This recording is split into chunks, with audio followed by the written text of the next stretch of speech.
बिस्मिल्लाहिर्रहमानिर्रहीम। आज हम स्टोरी द ब्रेकफास्ट का पहला क्वेश्चन कर रहे हैं। The question is breakfast is a story of happy and innocent villagers. ठीक है कि ये ब्रेकफास्ट स्टोरी है, ये बहुत खुश रहने वाले और मासूम देहातियों की कहानी है। अब सेकेंड है what type of people have been presented in the story, कि किस किस्म के लोगों को स्टोरी में पेश किया गया है। नंबर 3 है the writer calls his meeting with poor family very pleasant, कि वो जो उनके साथ जो मीटिंग है, उसका जो मिलना है उसको काफ़ी प्लेजेंट कहता है, खुशगवार कहता है। What is the basic theme of story, फिर वो उसको इस तरह से भी पूछा जा सकता है कि स्टोरी का बेसिक थीम क्या है। ठीक है। The short story breakfast by Steinbeck depicts a poor family of cotton workers who are happy. ठीक है, किस फैमिली की बात कर रही है, ये पुअर कॉटन पिक करने वालों की बात हो रही है। And they are very happy with their life.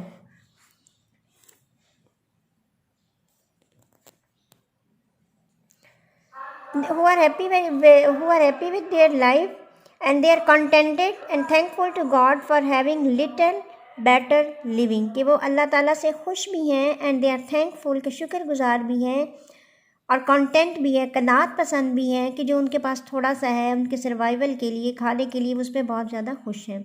The writer of story was walking along a country side road, कि वो एक गांव की तरफ जो एक रोड जाता है उस पर वो चल रहा था। सडनली ही सा यंग गर्ल, अचानक उसे एक यंग लड़की नज़र आती है। Who was sitting near a stove, जो कि एक चूल्हे के करीब बैठी होती है। बिसाइड अ टेंट, के टेंट के करीब एक चूल्हा होता है, उसके पास वो बैठी होती है।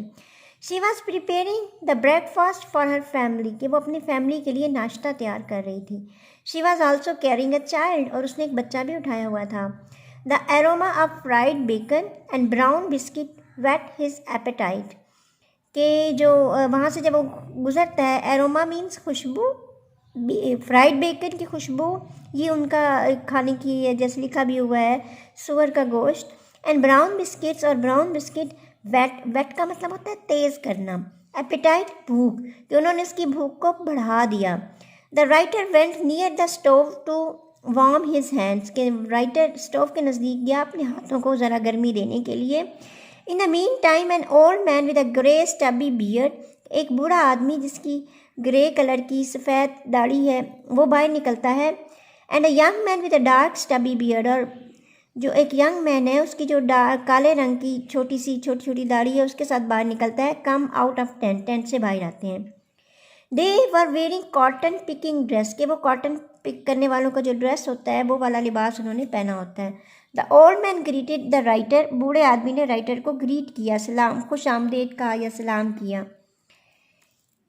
His face was neither friendly nor unfriendly, कि उसका चेहरा बिल्कुल न्यूट्रल था, ना तो बहुत दोस्ताना था ना ही गैर दोस्ताना था। They both came close to stove and began to warm their hands, और वो चूल्हे के करीब आए और अपने हाथ गर्म करना शुरू कर दिए। द ब्रेकफास्ट वॉज रेडी, नाश्ता तैयार था। They asked the writer to join the breakfast, उन्होंने राइटर से कहा कि आकर नाश्ता कर लो। Which he did with them, जो कि उसने उनके साथ किया। दे थैंक्ड ऑलमाइटी गॉड, उन्होंने गॉड का शुक्र अदा किया, अल्लाह का शुक्र अदा किया।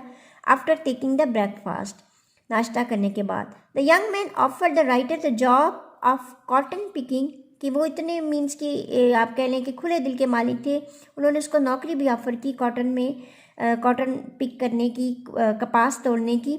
बट ही रिफ्यूज, कि लेकिन उसने इनकार कर दिया। Because he did not need it, क्योंकि उसे उसकी ज़रूरत ही नहीं थी।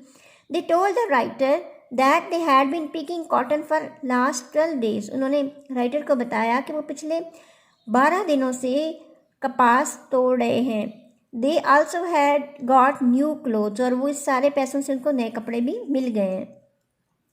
The writer was deeply impressed both by their purity and living of natural beauty of the surrounding, कि वो बहुत इम्प्रेस हुआ, बहुत खुश हुआ या मुतासिर हुआ दो चीज़ों से। एक तो उनकी जो लाइफ है, जो लिविंग स्टाइल है, उसकी प्योरिटी से, प्योर होता है पाक होना, ज़्यादा मिलावट से पाक होना।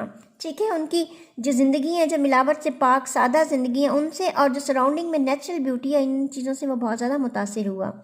He gives a description of the surrounding natural beauty के जो इर्द गिर्द नेचुरल ब्यूटी थी वो उसको भी बयान करता है।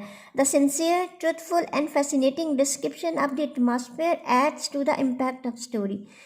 कि सिंसियर मीन्स के ऑनेस्ट, ट्रुथफुल सही, फैसिनेटिंग खूबसूरत, फैसिनेट होता है बहुत खूबसूरत, fascinating description of the environment of the atmosphere के जो माहौल की ये सारी खूबसूरती है जिसको वो बड़ी सच्चाई से और बड़ी मुखलिस तरीके से बयान करता है।